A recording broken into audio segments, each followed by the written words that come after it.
talk about how, spacecraft are, frankly, the safest out in space, right? There aren't earthquakes or hurricanes or other things to worry about when they're out in space. And plus, we always love to have amazing data that come down from our spacecraft, almost no matter where they are. Certainly. And what's interesting is we're sitting here in 2025, but this mission is really going to take, it's 5 years when you also count all the way to when we're going to get the data that starts to come back, right? So 2025, around 2027 is when Escapade will actually be at Mars, and then it starts kind of being reoriented. Is that my understanding? Yeah, we have a couple of different orbit scenarios with Escapade because we have different questions, right? So one of the questions is, I want to be able to follow, have a leading following orientation of the two spacecraft, and I want to see how things are changing in time by doing that. But then we're also going to spread them out in longitude, so like east-west. And we're going to try and fly them somewhat side by side. But then we're going to ask questions that are like, okay, what's the inside the Martian atmosphere versus the outside? And there's a lot of dynamics and other things that we can do with these, really two very capable spacecraft that we're sending out to Mars. And another cool thing about your job is you get to work with Dr. Nikki Fox. I was able to grab her into our webcast the other day. Yes. But today's a special day for her, right? Yeah, it's a really special day. So, when we talk about having rockets and lighting candles and other things, this is her birthday. So we get to light a candle today. I think it's going to be really amazing to be able to, quite the birthday candle. Obviously, we're not going to blow it out until we get Escapade up and moving, but quite the candle, and it's amazing. Well, let's send it off to Dr. Nikki Fox. Happy birthday, Dr. Fox, and go NG2. Yeah, excellent. Go New Glenn, go Escapade, and we're just so jazzed to be here. And we're so grateful to have you as a customer. Thank you so much. Thank you so much. Heliophysicists, who knew? Not in the dictionary, and he gave us so much good information, of course, on why we're affected by essentially that solar weather. So right now, you are looking at New Glenn on the pad as we await the launch of NG2, minus about 20 minutes. But let's take it back over to our very own Eddie Seifert, who is with employees right here at Rocket Park at the best spot to watch New Glenn take to the skies. Eddie, how are things over there? Hey Tabitha, hey Ariane, we are on top of the world. That's certainly what it feels like on this momentous occasion. And I changed up the view a little bit. Behind me, you see Lunar Plant 1. That's our newest building at Rocket Park. Now, Rocket Park sits on 250 acres of what used to be an orange grove. That was pre-2016. Since 2016, we've added 2.5 million square feet of production space. And our newest building, it's building the lunar landers that are going to help NASA and help Blue Origin return to the moon, this time to stay. And Eddie, I think we talked about this a little bit on our last webcast. That building behind you is massive. It's hard to tell because you're elevated yourself, but maybe you can talk a little bit to the scale of that building, as well as its location relative to other facilities here at Rocket Park. That's right, Ariane. If you're ever driving on Space Commerce Way, you'll see it. You'll see just how massive it is, right? If I'm standing on top of the world and that building's even taller, it's tall enough to house the 16-meter tall lunar lander, which is twice as big as the Mark 101 Pathfinder that we're going to launch to the moon later this year. When that lunar lander lands on the moon, it will be the largest lunar lander to have ever landed, and we're just going to get bigger from there. So we're very excited about Mark 1 later this year or early next year, and then Mark 2 to return humans to the moon, this time to stay. And you mentioned the co-location. So the fact that we can be co-located with New Glenn means that we can encapsulate that very large lander in the very large New Glenn fairing here on site, and then we can drive it out to our integration facility to essentially place it on top of the New Glenn vehicle, much like we have Escapade today.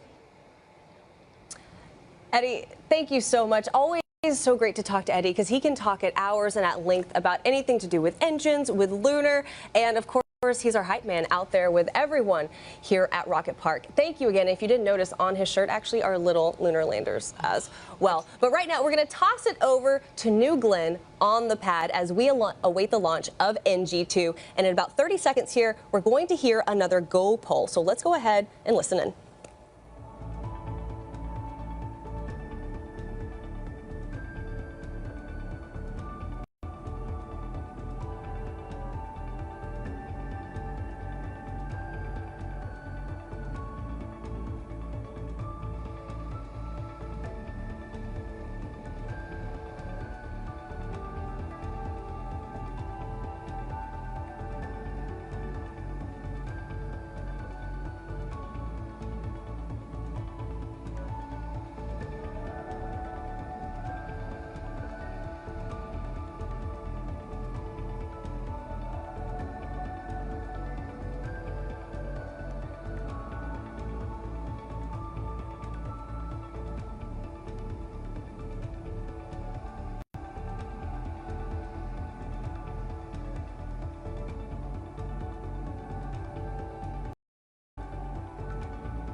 Welcome back, everyone. You are currently watching NG2. Now, we are awaiting the go poll for terminal count. Right now, we're in a hold and we're getting more information. But do stay with us. Keep your eyes on that screen because New Glenn is out on the pad and looking absolutely fantastic.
All right, everyone, you have your eyes on New Glenn. This is NG2. We're at L minus 18 minutes and about 40 seconds. Now, coming up at the 17-minute mark, we will have that poll for terminal count. But Ariane, right now, I want to talk about how incredible this rocket is, how unique this rocket is. Can you kind of walk through for our viewers what makes this vehicle so unique? Sure. So it's a two-stage vehicle. If you were able to tune in on Sunday, you saw a little bit of this explanation, but basically when you talk about a two-stage vehicle, all that means for those of you that are not rocket nerds like us is that we're just stacking a rocket on top of a rocket. GS1, Glenn Stage 1, is the one on the bottom. It pushes Glenn Stage 2, the rocket on the top.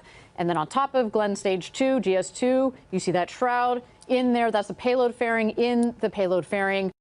Today are payloads, NASA's Escapade, the 2 satellites. But what makes this rocket so special? We're going to land the first stage. The first stage is reusable.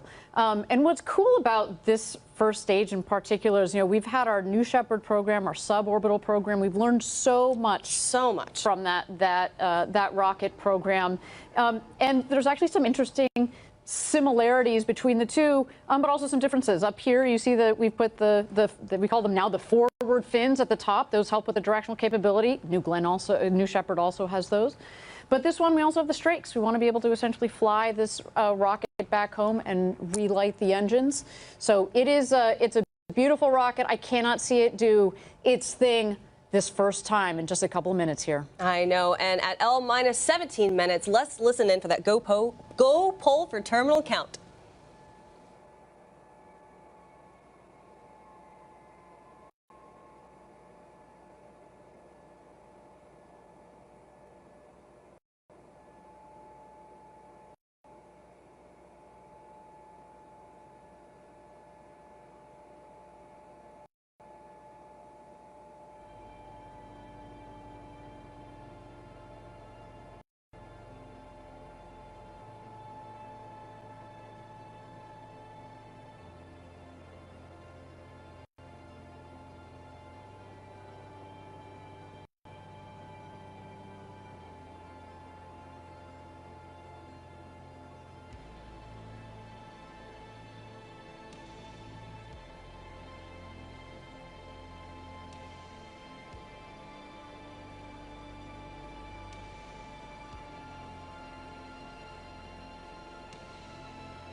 All right, guys, we have New Glenn on the pad, and the reason I have my computer in front of me is so I can tell you these great things. So we are go for terminal count. At L-15 minutes and 30 seconds, you are watching NG2, New Glenn on the pad, the booster so appropriately named Never Tell Me the Odds, Ariane, and a great day to fly. A beautiful day to fly. Looks a lot better than it did on Sunday. We were just constantly fighting the Florida weather down here. It would be sunny, and then it would be rainstorm, lightning, and then it would be sunny again. It was a lot going on, but today is a beautiful, beautiful day to fly. So as you mentioned, we're now at L-15 minutes to go from New Glenn's second launch. And Tabitha, you recently had the chance to chat with our CEO, Dave Limp, about NG2, today's mission, and what this mission means for science and for our company. Yeah, you can see Kent right there on your screen. Hey, guys, giving you lots of love right here from the desk. Also thinking about our guys in Huntsville, Alabama, Van Horn, Texas, and, of course, right here in Rocket Park. Now, when I got to talk to Dave, not only did he share his message to the more than 10,000 employees here at Blue Origin, some of which you see on your screen, but also how important NG2 is to focus on for our customers. This is a really big moment for Blue Origin. Can you tell me how NG2 compares to NG1? Yeah, I think NG1 was obviously our first mission. There was lots to learn, and we did learn a lot, and unbelievably successful in that we made our goal, which was to get to orbit. This time we're going to be a little bit more ambitious. We want to not only get to orbit, but we have our first paying customer this time with Escapade and get them off to Mars. That's the first part of our goal, and then the second part of the goal is to land the booster out on Jacqueline. And if we don't, we have more over here in the factory that we're building, but we're going to give it our best shot. Never Tell Me the Odds is pretty fitting for this booster. We are taking our second attempt at landing it for the first time. How are you going to feel if we land it? Well, I certainly will not channel my inner C-3PO. I will be very ecstatic. I'd be on pins and needles up to that point, but it would be a huge achievement for the team and for Blue. I think that we have a good chance, but if we don't, like I said, we can build more, but I will be over the moon if it happens. Now, New Glenn is obviously just one of the many systems we have here, right? We have New Shepard, we have Lunar, we have in-space systems. How are all of those organizations really working together to further our ultimate goals? Yeah, I think each component of what we do has a piece of trying to get millions of people to work and live in space, and they all have their individual. But as it relates to this particular mission, a huge amount of people have put work into it. Obviously, our engines team in building both the engines for the booster, the BE-4s, and the BE-3Us for the upper stage. We also have a huge amount of work by the obviously New Glenn team building this vehicle, but also New Shepard has been a pathfinder. So All our avionics fly on New Shepard first, so that we can get a sense of what's going on there and get a sense what it's like to have flight-ready hardware. And so it takes a whole team, and it's a very big cross-functional effort across Blue. You know, we have more than 10,000 employees here that are very excited about this moment. I'm one of them. What is your message to those who are going to be watching our webcast and be watching NG2 take to the skies? Well, I think everybody will be a little bit on pins and needles, I'm sure. But I would say that this is a culmination of a lot of work from a lot of teams. It's not the end point of our journey. Obviously, we have a lot more rockets to make and a lot more customers to make happy as we move forward. But to the extent we're successful here, I hope everybody at Team Blue takes a pause, smiles a bit, celebrates, because it'll be a great achievement for us. And we'll take that deep breath. We'll sort of embrace the moment and then move on, because we have a lot of customers waiting for us to succeed. And there's nothing that makes you happier in business and in your life when you see the smile on customers' faces. Did you ever think that you would be doing something like this in your career when you're watching your rockets launch? No? No, not in a million years. I was very happy making Fire TVs and Echoes, but it is a boyhood dream, and so to be able to have it, I kind of pinch myself every day and just amazed that I get to wake up and help this lead this amazing team of people build incredible technology like New Glenn. I mean, and in reference to that, one of the first things they ask you when you come onto Blue Origin is, what is your first memory of space? What is your first memory of space? Yeah, I have a lot of pictures. It turned out my third, fourth, and fifth birthday, I have these old Polaroids of the cake, and they all have rockets on it. I was enamored with rockets as a kid, and never took the path where I thought I'd be running a rocket or a rocket company. But it turns out that it was very early in my life that I had a lot of love for it. And we're so grateful to have you here at the helm. Dave, thank you so much for your time. I appreciate it. Yeah. Obviously, so great to get to talk to Dave, especially when we're kind of on the edge of this historic moment. But like he said, no matter what happens today, we have lots of hardware behind us already in the works. And it's a great day for Blue Origin. And we're so proud of everyone who's been a part of Team Blue up until this point. Absolutely. And you can actually see the difference even between now, today and Sunday. They're getting ready to work on, looks like this one is going to be the next forward. We've got another forward. We've got another aft over here. So we've got a lot of rockets that are coming down the line. But we're just feeling pretty good about, okay, cautiously optimistic. We know how difficult this is. I'm going to lose my mind if we land this booster today. But as we mentioned, we've got other hardware coming down the line. Yeah, and landing the booster, it's no easy undertaking. Now, our team, including myself, recently had the opportunity to spend a day at sea with our Jacqueline crew and learn more about the operation of landing and securing the booster. A live look at Jacqueline right there. Now, this is an operation and a moment that will change the course of Blue Origin history. Check it out. The Jacqueline is the landing platform vessel where New Glenn will come down, land, and we secure it and bring it back in. She's 380 foot long, 150 foot wide, and she's a self-propelled vessel. We are the recovery side of the operation. This is where GS1 is going to land, and actually that feather is a center point. We have to leave 4 days before launch. We check all our equipment, and we ensure that everything is working, everything is fully functional. We transit for 300 to 400 miles, depending on how far the landing location is. And once we get there, dynamic positioning allows the thrusters on board here will hold this in position within a range of about 10 feet. We'll have a couple small changes of Jacqueline's position. They're going to feed us new coordinates, right? So we might move 500 yards this direction, a little that way, but we're generally in the area. And right up to like 45 minutes or an hour before that's our final position. When the booster lands, the ROV will come out. Once it's mated with the booster effectively, we'll start pumping high-pressure nitrogen into the booster, which will allow the detanking process to continue to make the booster inert and safe for us to operate around. These are the transit stands. These are what we actually use to secure GS1 to the deck. Each one of these units is individually controlled. We'll have 6 different operators operating them out under the vehicle. And then we're able to lock out the stands, which basically rigidizes GS1 to the LPV deck and allows us to bring it home. The complexity of what we do out here is pretty important because we operate in such an isolated environment. We're hundreds of miles offshore. We're relying on satellite communication. The one thing about working on the ocean and in the elements, we fight it. It never wants to work with you. The best you can do is just get along with it. I hope people understand how important reusability is to this program.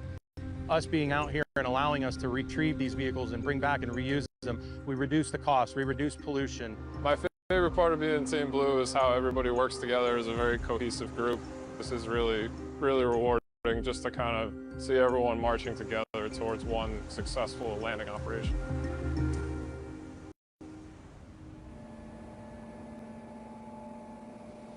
And you've got a live look right there of Jacqueline in all her glory. And Ariane, I have to tell you, what was so great about going out with that team is, of course, they go out for days, sometimes weeks, sometimes a multitude of weeks at a time, and they're eating, sleeping, playing cards together, but also they're going through the operations. And for someone who doesn't know, can you explain, Ariane, why it's so difficult to bring a first stage back to Earth? Well, let me just start with the basics. You have a 200-foot tall tower that has just been 120 kilometers up, and we're trying to hit a 150-foot by about 400-foot boat out there, and then the landing pad, as you see, is even smaller than that. Fun fact, the landing pad that you see there, the circle, is the same diameter as the landing pad for New Shepard. So to give you a sense, that's hard. So you've got this huge 200-foot tall tower that's coming in. We're going to slow it down with first a reentry burn, then we're going to do another burn to slow it down, and then we're just with 3 engines, then shut it down to just 1 engine. That's right. And we do have throttling capability on the first stage, and it'll come in for a nice soft landing, because if you think about it, it was full of fuel on the way up. When it comes down, it's essentially an empty fuel tank. So while it is heavy and very tall here, there's those engines right there. There are the 7 BE4 engines, and the center engine is the one that's going to be doing all the hard work as it comes in just in the last seconds there. And so you don't need as much power. We can pull back on the power for a nice soft landing.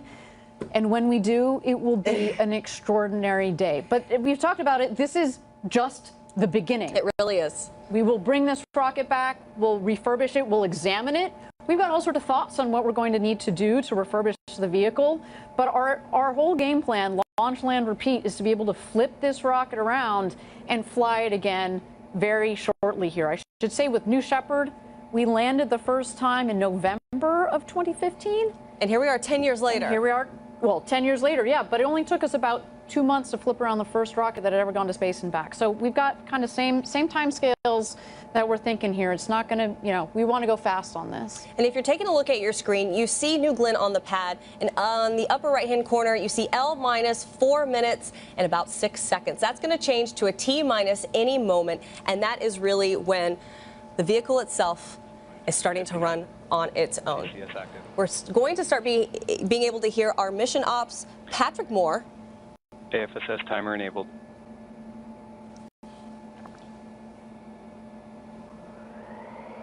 Terminal count system is active. From here on out, the vehicle is running fully autonomously on software. Disengaged.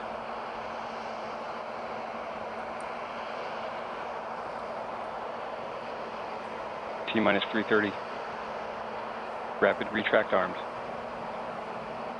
Magic charge initiated.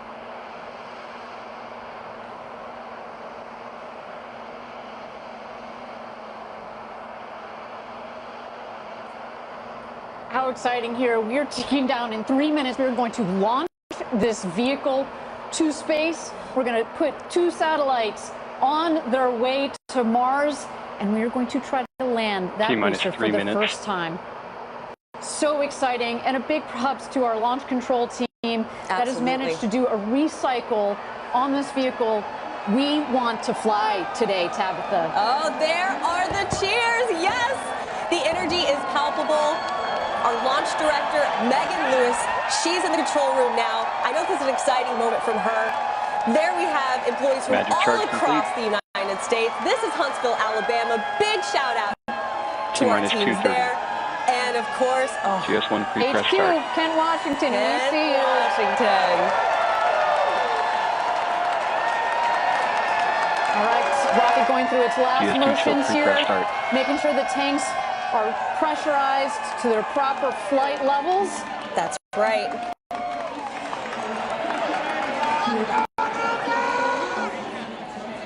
A warm day in Florida, but that rocket is super cold Nice with and its chilled cool. in 2 minutes. propellants. T-minus 2 minutes to go. LNG on the first stage, liquid hydrogen and liquid oxygen on the second stage. New Glenn looking beautiful. And there you go. Beachgoers with a great view. What makes this place so special down here on the Space Coast? A day on the beach, but you can sit there because our pad is so far south. A spectacular view for everybody here in Cocoa Beach. Now we've transitioned from ground power to the vehicle's own internal power. I mean, we are getting close. Aria, hold my hand. I'm getting really excited. There are those BE-4s, 7 of them, ready to take New Glenn. 3.85 million pounds of thrust combined. 60 seconds. In just 60 Range seconds green, here, as AFSS mentioned flight before. enabled. We will light 4 of the engines, then 3 of the engines, just about a second or 2 off for a staggered start. You'll see the big water deluge, and that's when you know that it's game on. I love hearing all those sounds. You hear the power up. You certainly do. And with that, you'll see that water any second now. Let's turn it over to launch control. Let's go, New Glenn. GS1 hydraulics internal. Never tell me the GS1 at flight odds. level. GS2 at flight level.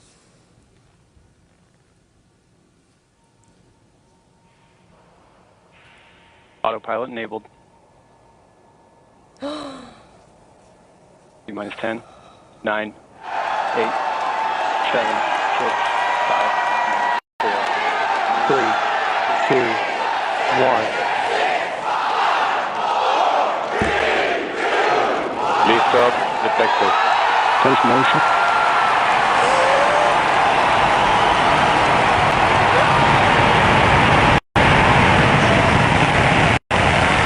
New Glenn has cleared the tower.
Now passing Mach 1, New Glenn is now supersonic. Supersonic! And we can hear the 1 minute 30 seconds. Engine operating parameters continue to look good at full thrust. Max Q, maximum dynamic pressure.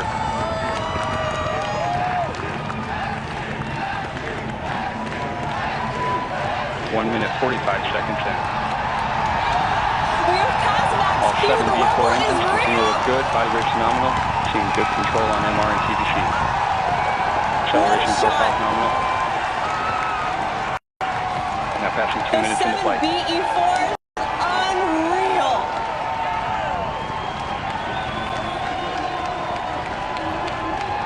One minute remaining in boost phase. All right, 1 minute remaining in boost phase. You heard our team say Then we'll hit MECO, main engine cutoff. That's going to lead to a sequence of events. We will separate the first stage from the second, and that's when the first stage is going to begin its journey back home. We're going to see if we can land the booster separately. Of course, we will get the second stage off and going with the NASA escapade satellites on board on their way to Mars. Trajectory continues to look good, seeing good data quality coming down from the vehicle. Body rate response Great to hear that. Good data quality. All 7 engines continue Looking to look nominal. Next up, MECO, which is main engine cutoff. The cheers are real. You can hear them all the way in here. And we have MECO. And we have MECO. We have good stage set. We have good stage separation. And we have ignition on stage 2. Both engine parameters look good. Ignition. Oh, you see the 2 rockets there. Body rate stamping out nicely.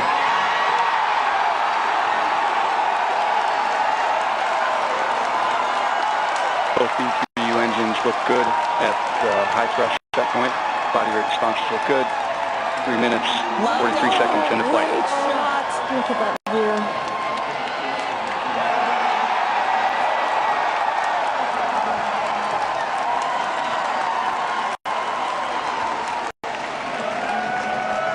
We have good indication of payload fairing jettison.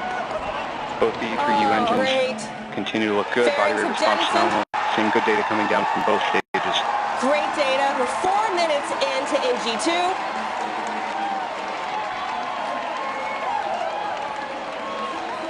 And you saw the spectacular view from down from our GS2. Continue to look good. This is a 9.5 minute burn for GS2. 4 minutes, 25 seconds into flight.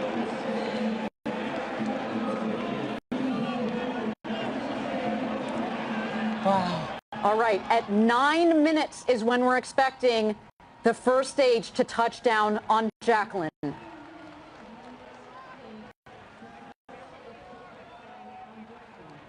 Approximately 2 minutes remaining in the GS1 coast.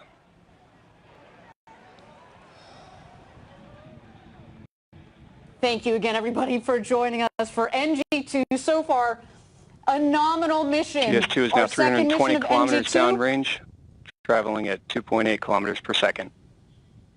Trajectory continues to look good on both stages. Clean separation, clean fairing right down the middle of the range jettison. track. Engine operating parameters on GS2 look good. Sounds like our GS2 is having a beautiful ride. The NASA escapade satellites are exposed to space right now. And we've got GS1 coming down for landing at T plus 9 minutes.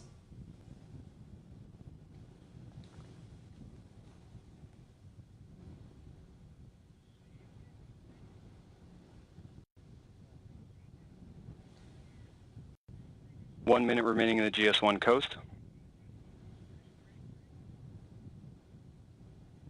Continue to see good data coming down from both GS1 and GS2.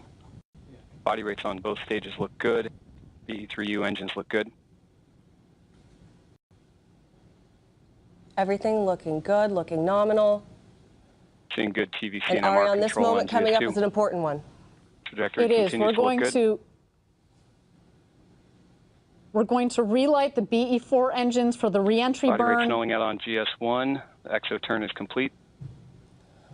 There you go. It's about 300,000 feet, less than 100 kilometers up there, coming in for a landing on the Jacqueline, 375 miles offshore, waiting for the first time to land Blue Origin's New Glenn booster on the Jacqueline.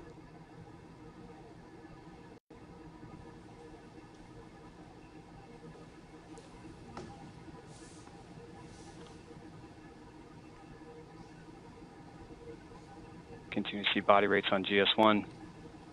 That looks great. We have our booster re-entry burn. All 3 engines. No matter what happens next, we have had a good day. This is further than we made it on NG1. It's That's right. See indication of engine ignition on GS1. Continue to see good data from GS1. About a minute and a GS2 half engine parameters look good. is when we would see. Confirm engine cutoff. Never on tell me GS1. the odds. Return to Earth. You 7 see it in minutes, kind 40 of seconds horizontal into flight. position. We've got the strakes on the base of the booster, which give it lift. So we can basically fly this booster. Of course, we're using the forward fins as well, plus some of our reaction control system to, as well as the gimbling GS1 on the now beating passing forward 30% max engines Q. to Passing turn 8 minutes the rocket into flight. accordingly. On here, it starts to tilt GS1 down. now halfway 1 in its minute to planned go. burn. GS1 sits Less good. than GS2 systems 40,000 continue to look feet. good.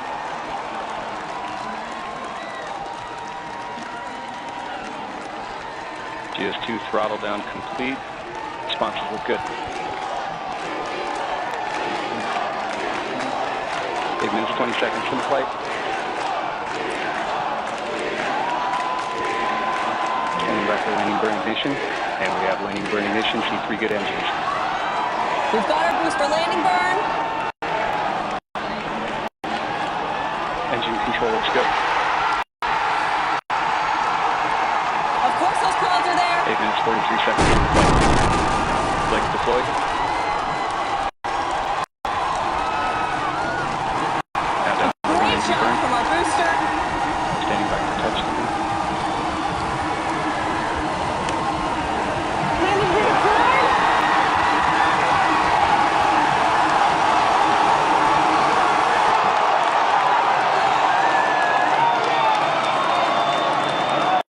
Standing by for touchdown. Touchdown to the plane.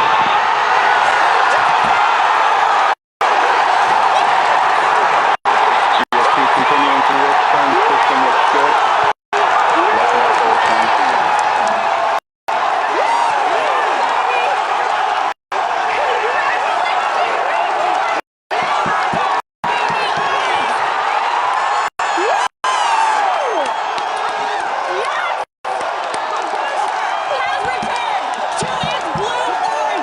GS2 systems continue to operate well, just continuing to its planned burn. Body rate looks good, and good on mark.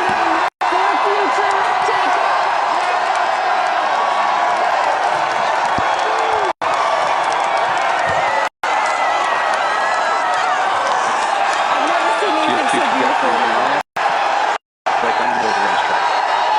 10 minutes, 15 seconds from flight.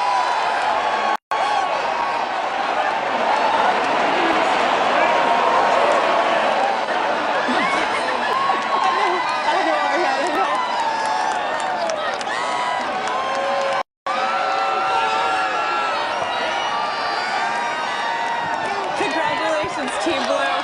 You did it. Now passing 10 minutes, 40 seconds into flight. GS2 trajectory continues to look good. Body rate's phenomenal. Tank pressures look good. Engine operating parameters look good. GS2 is now 1,600 kilometers downrange, traveling at 5.9 kilometers per second. On the right-hand side, GS2. On the left-hand side, you have our booster, our Less new than Glenn 2 minutes booster. now remaining to Never Chico. tell me the odds. Right there on the Jacqueline, in the middle of that feather. Absolutely incredible. Congratulations, guys.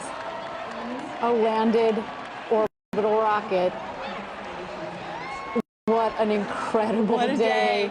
for Blue Origin, for the space industry. GS2 systems continue to look good through its burn.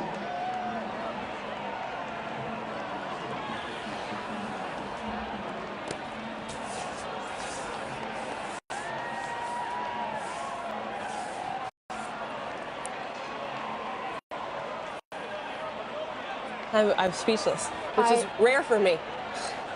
Approximately 1 minute remaining in the burn. GS2 continues, Of course, on a nominal path. on a nominal path. I need a second to catch my breath. GS2 body rates remain stable. I think I heard my hand banging on the table too much. This is Control on incredible. PVC and MR. Tank pressures are nominal. throttle pressure is stable. Oh, I'm getting word they're going to replay the landing. That's something so good, you got to watch it twice. Give it back to us. 12 minutes, 30 seconds in the flight. Look at that.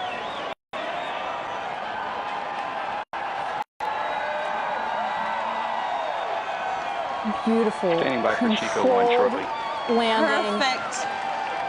of the first stage of New Glenn with the one central BE4. Let's wait here for our second stage. It's going to cut off its engine. It's done its first burn. And we have Seco, GS2 engine cutoff. Seco 1. Yeah. Seco 1 is confirmed. GS2 right down the track. Damping out nice. Currently in the Shut down coast train. We have one for two so far on our two objectives for our second Tank mission pressure control continues to of work New good. Glenn. We have landed the booster for the first time ever. And next up, in about 20 minutes here, we are going to separate the blue and gold satellites of NASA's Escapade mission. Of course, one of the most important thing of any launch is making sure you get your payloads where they need to go. And there's our team in Ken. Hey, guys. That's right. Oh, I see the celebration. Huntsville, thank you. Thank you for those beautiful engines. GS2 systems are operating nominally as the vehicle is in its first We coast. love you too, Huntsville.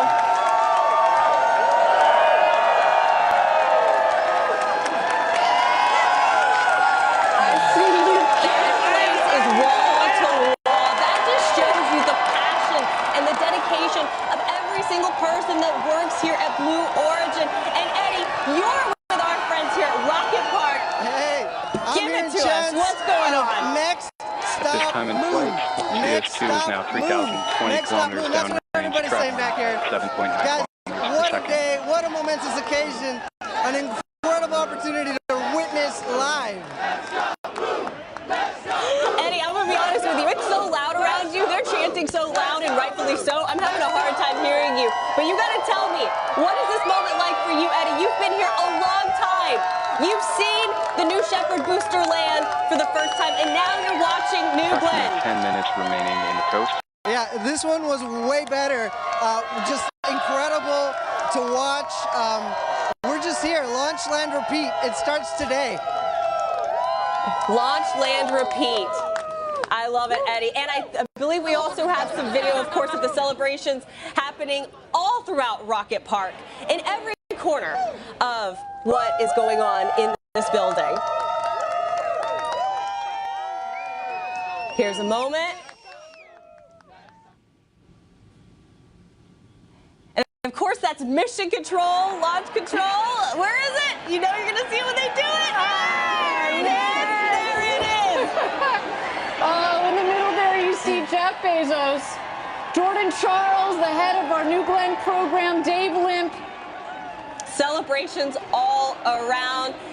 And there you have it. Let's show it to you one more time. 15 minutes Our in the New flight. Glenn booster Continuing out to see on good the data coming down Jacqueline. from GS2. Oh, I can't wait till she comes Stable. home. I have never seen First anything coast. more beautiful. Continuing to see good Not tank since the pressure first control. landing of Bottle New pressures look Shepard good. in November of 2015. voltages My are goodness, we are almost 10 years almost later. exactly 10 years apart to land our booster. Just incredible. And now we're watching here. We've got a map here on the left. That's our stage one that, of course, made this beautiful landing on the Jacqueline, 375 miles off the coast. And what you're seeing there in the center of your screen, GS2 with NASA's Escapade satellites on board. We're waiting. We have about another 16, 17 minutes until we deploy the two satellites. That's right. First the blue, then 30 seconds later, the gold to give them some space. And then about 5 minutes after that, we also have what we call a hosted payload on board, a Viasat radio tech demonstrator on board that we will also power on. But right now, All 3 payloads are exposed to space and are on a beautiful flight, a completely nominal flight. That's right. So far on its way to space and waiting for deployment here. And at 17 minutes into flight, landing the booster, of course, was a historic moment for us here at Blue Origin. But the show isn't over. Still tracking, of course, deployment of Escapade. And here's some of the milestones we want you to be aware of over the next 20-ish minutes. All right, at the T+25 minute, the second stage engine will ignite. At T26:44, we're going to have SECO-2, which is that second stage engine cutoff. And then, of course, at the T+33 minute mark, and that's when we finally get to see Escapade deploy. They're going to deploy and separate at about 30 seconds apart. First blue separation and then gold separation. And finally, as you mentioned, Ariane, we will have at about T+38 minutes that Viasat Tech demonstration will turn on. But we have got one accomplishment under our belt, and as we await the second one with our mission today, I got the chance to actually catch up with Dr. Shannon Curry. Now, she's a project scientist on Escapade, and she explains how long it took to get to this point with Escapade and what this moment means for their missions. Approximately 6.5 minutes remaining in the coast. These 2 body rates have remained stable throughout the coast and continue to see good data coming down from the vehicle. Trajectory is nominal.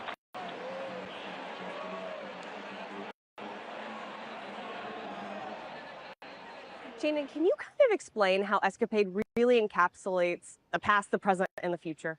Yes, especially working with Blue Origin. What Escapade can do is tell us about what happened at Mars billions of years ago. It used to be habitable with oceans and lakes of water, but then something happened to its atmosphere. All of that water evaporated and dried up, and now we have this desert that it is today. And that brings us to today, which is that if we understand Mars's atmosphere and what it's doing, we can help protect future assets, especially not just robots landing on the surface, knowing how they enter that atmosphere safely, but it's not an if, it's a when humans actually go to Mars, and that brings us to our future. And so Escapade, working with a company like Blue Origin, is going to change how we get to Mars and how we protect our assets there, our robots and our crewed flight. What is the most exciting part about being a part of this project for you? So the thing I'm the most excited about is that this is going to change how we go to Mars. So we've never done a mission like this at NASA or really in any other part of the world. And using all of these commercial sectors where we're pushing the envelope and we're doing incredible kinds of technology to get low cost, high risk science and get our taxpayers the best bang for their buck, you can't beat that. So can you dive in a little more and explain how both commercial and academic just past 20 minutes into flight, less than 5 minutes remaining in the coast. The academic environment means you just get to think for a living. You get to think of these ideas, and this is where the theory comes in.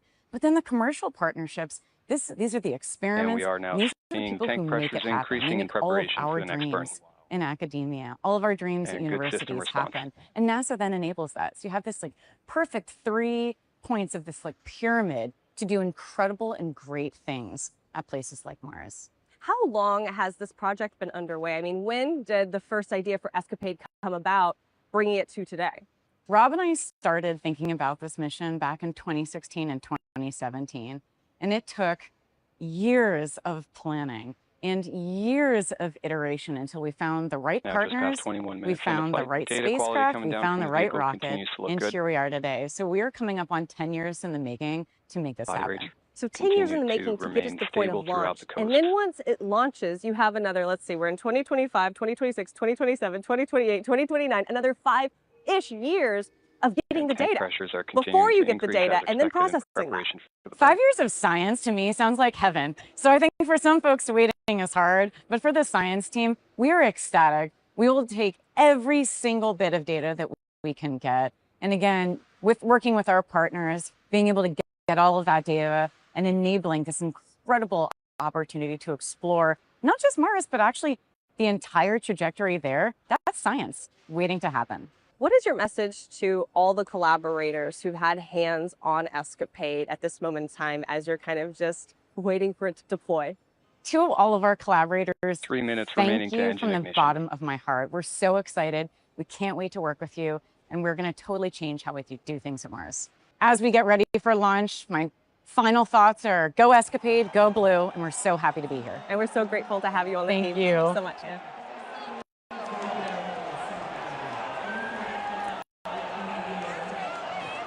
Of course, so great to be able to hear from Dr. Shannon Curry. The booster there, though, on the pad. It is a moment we are still kind of taking in and processing. Ariane, you and I. Buzzing. Speechless, excited. Speechless. I am trembling. My jaw is still on the desk here. An incredible day. The star there. Right. The second booster of New Glenn. The stars, all more than 10,000 employees here at Blue Origin. If you guys aren't as in shock as I am, this team has done an incredible job. In the years, in the months leading up to this, in the minutes. There they are. There's the team. That's Kent, Washington, our headquarters. Wall-to-wall people, by the way. To see our launch control recycle like that, to see the team flip around the rocket from a valiant attempt on Sunday, dealing with solar weather that we haven't seen in years, working closely with our customers, especially with NASA. Thank you for your patience. And there's Huntsville, Alabama. Just an incredible, the epitome of teamwork all the way along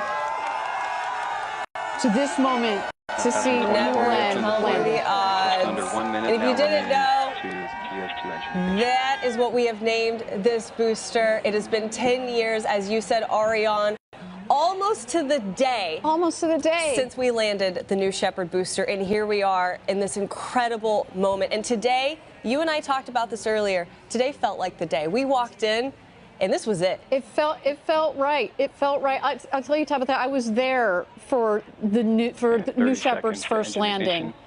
And it was a much different. It was a much different Blue Origin. We had a couple hundred people. There were about a dozen or so of us off this back wooden porch with the radio, listening to launch control call the shots as we saw the New Shepard rocket come down a couple miles downrange with our naked eye. Right. And you lose New Shepard over the horizon, but you saw this billow of dust, and we heard touchdown, and it was this same roar, this elation.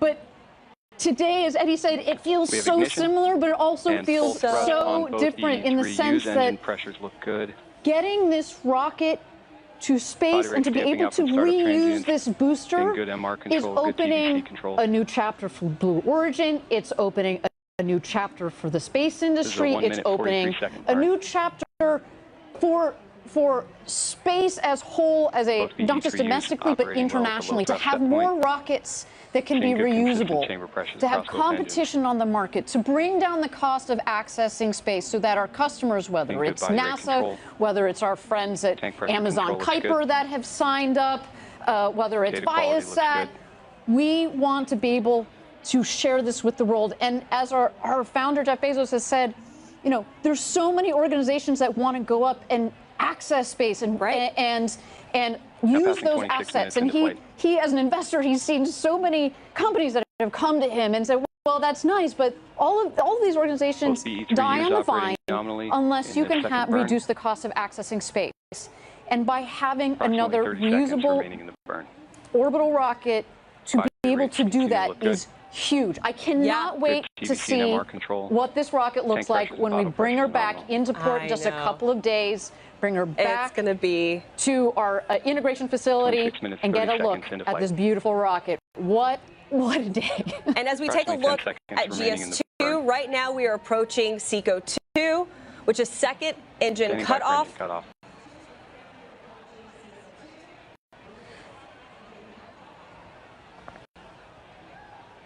And we have SECO Good shutdown on Seco is both engines. confirmed. So we have a map for you on your screen, but soon we should be back and able to communicate with our ground stations, and we would have a picture for you. Right now, we are under 10 minutes until we're able to deploy Escapade, and if we do that, I mean, what a birthday gift to Dr. Nikki Fox. Yes, Final and coast 2 prior for to spacecraft 2. separation.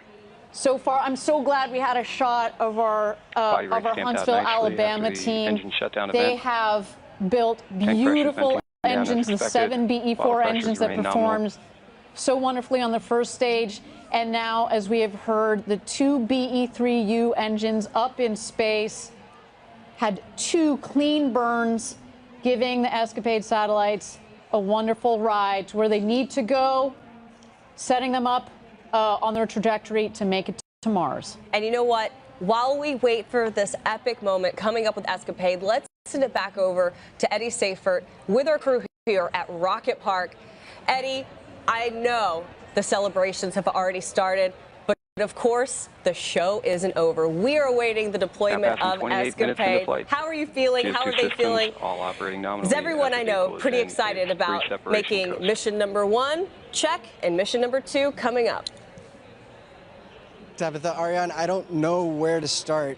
First off, it was pandemonium here, and just a feeling of utmost pride and gratitude that we got to witness that. I had to step back because the party's ongoing. I can see it with my eyes. It's just years of hard work. You know, there was chants while we were doing the last session, and it was next stop moon. This is the beginning. Today is day 1. You know, at Blue Origen we say gradatum ferociter. This was a ferocious step. Yeah, that's to put it lightly, a ferocious step. I think I was screaming and banging on the desk. Ariane, you were almost in tears. I know this moment for all of us, and we are here on TV just representing, as you said, the more than 10,000 employees. We get to peek into Huntsville and to Kent and into Van Horn, but everywhere across this country, I think people are celebrating, knowing that we've really made this big step that you've mentioned toward making space more accessible. And I know there's future generations watching right now. I know there's people from all around the world, as far as Brazil, watching right now. And those individuals have to know that we are setting up the future. That's the only way I know how to put it. We are setting up the future. Today was a monumental step for that. Well, you know, you see future generations. I actually got a photo from my husband who has my babies propped up and watching this. And I'll tell you, my 3-year-old, she just thinks that our rocket launches and lands. Oh yeah, that's all she's ever known. That's all she has ever known. So to be able to show her this live, now passing 30 I'm super proud of being part of this team. I always have, and today is an extraordinary highlight. Eddie, you've been here along with me for 11 years. How do you feel? Well, no, congratulations. I mean, as you were talking about earlier, how we were sitting in the back porch of Mission Control in West Texas 10 years ago, almost to the day, and how far you've come. You know, your girls are looking at you. That's your rocket that landed today. That's all our rockets, but a special congratulations to you. That's our rocket, that's right. No, there's so many reflections that, you know, go ahead. Oh, I was just going to say, you're right. You know, it's our rocket. It's such something that just brings our team together. I know we can't turn the camera around. I can't imagine why. But how are those celebrations still looking? How many people would you imagine are up there with you? Well, we were 500 plus strong, more or less, throughout the whole party. And the energy never abated. Through the first go-no-go poll for terminal count, up to the first 20-second countdown, and in the recycle, the spirits were high.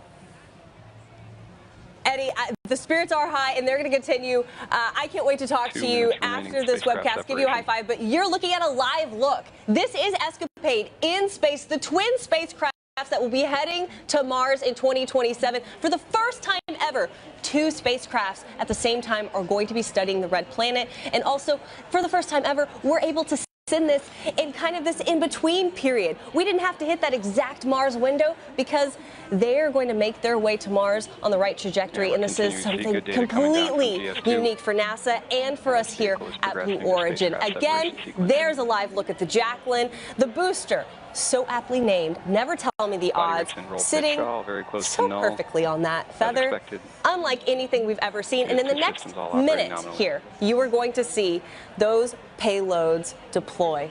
What a moment. Hopefully we'll get that live shot again. We had what's called an ESPA ring that's on top of the payload adapter, and they are on the payload ring, the ESPA ring laterally. So first the blue satellite's going to deploy. 30 seconds later, the gold will deploy, and then we also have the Viasat tech demonstrator at 38 minutes into launch that will also turn on.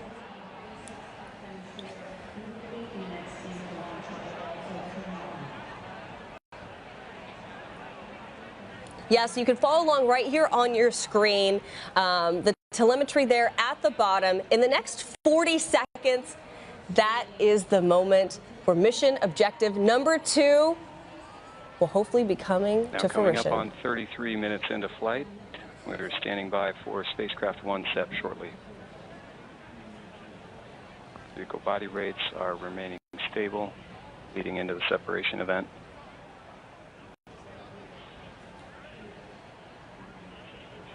Standing by for spacecraft set.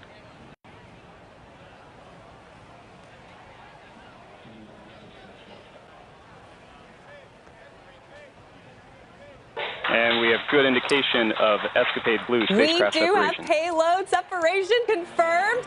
Go Blue. Second payload coming up, as we mentioned. Just about a couple of seconds more here. Standing by for spacecraft 2 set. Oh, beautiful live shot from over 700 miles in space. Confirmed. And gold has separated. Congratulations, Escapade. Both blue and gold have successfully deployed. We have successfully landed the booster, and we have successfully deployed both the blue and gold satellites for Escapade. 2 for 2. There goes our robotic vehicle that is securing the GS1 onto the Jacqueline. That's right. Absolutely spectacular. Escapade, you are headed to Mars.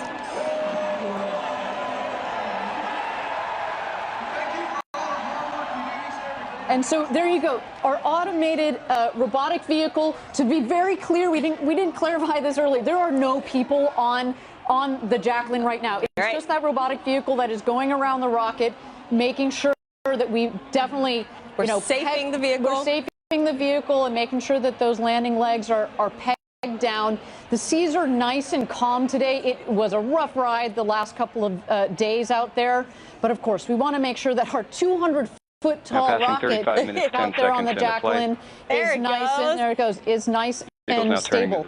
And shortly after, we will of course have the Harvey Stone, which is the boat that has our team out there. They will approach the Jacqueline, and we will put our team up there as well as soon as the rocket is stable. We want to make sure, of course, that it's essentially neutralized, make sure the propellants are nice and stable, if not completely purged from the system, as well as have a stable rocket out there. Safety is number one. But Tabitha, we are 2 for 2 on today's mission, NG2, a historic day for New Glenn and Blue Origin. I keep telling you, I'm speechless, and I really am. It has been such an epic day. In about, goodness, a couple of minutes here, also that Viasat demonstrator will turn on. That's an exciting thing. That's a payload kind of hitching a ride with our friends at NASA. And it's just been so great to work with so many customers and to also show the world that, hey, we're here, we're in the game, we have a reusable booster, and this is just the beginning. No, and we said it on the last webcast. We've got NASA Escapade, but of course there are other organizations, UC Berkeley, Right. Advanced Space, Rocket Labs. rocket labs that have been part of that mission. But we've also got Viasat being one of the foremost satellite operators in the world. And these organizations took a chance on us. They did. We get it. It was a new rocket. It had not flown when we signed with them. This means a lot to us that you have put your technology, your babies in our hands on top of this rocket. You trusted our team. You trusted our method. We got you there. And we cannot wait to take our other signed customers as well as our other future to-be-signed customers. We are open for business, baby, on New Glenn. A new day, a new chapter has just opened for, as we said, Blue Origin, but also the space industry. Would you say a new era? Would you say a new era? It's a new era. This is it. It's a new era. And as we said, at the T plus about 38-minute mark, which is happening here in the next 20-ish seconds, that's when the Viasat demonstrator should be turning on. But not to worry, if we don't get an immediate signal, that is totally okay, because that just means it's not connecting to the ground system. They wait about another hour and then they try again. So some exciting stuff.